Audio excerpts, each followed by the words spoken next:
Hello everyone, welcome back to my channel, and today I'm going to show you how we can solve Windows 11 PC freezing and crashing issue.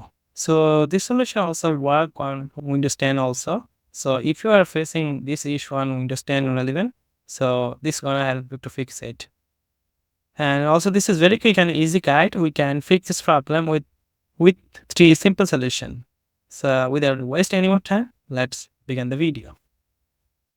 At the first, you have to open your file manager, and after that, come to this PC and look at your system drive.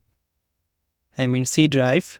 So from here, you have to check your system type. So there are any issue to check the system drive. Simply right click on it, then go to the properties, and from here you have to come to the tools section, and here you will get drive system error checking. So simply click on check, and now click on scan now. So it will take some second or minute to check your system drive. After that, if any issue in your system drive, that will be show, and you have to fix it. Otherwise, if there any minor issue in your system drive, then it's automatically fixed. After that, simply restart your computer, and hopefully your problem will be solved. But if you still facing this issue, then come to the next solution. Come to the search bar and search CMD. After that, right click on it and now select Run the Administrator. And after that, hit and OK.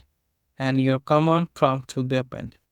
And in the command prompt, now you have to type sfc space / scan now and hit enter.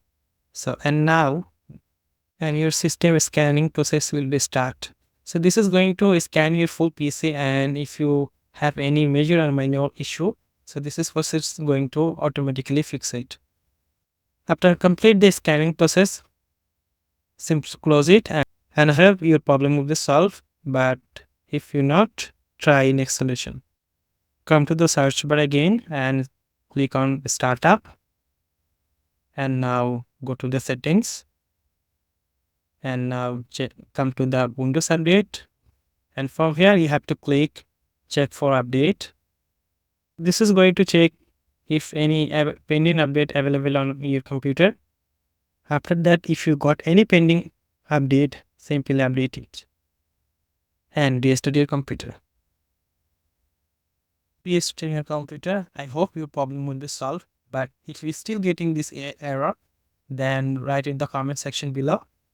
I will get back to you very soon. Or if you find this video helpful, hit the like button and don't forget to subscribe my channel. Thank you.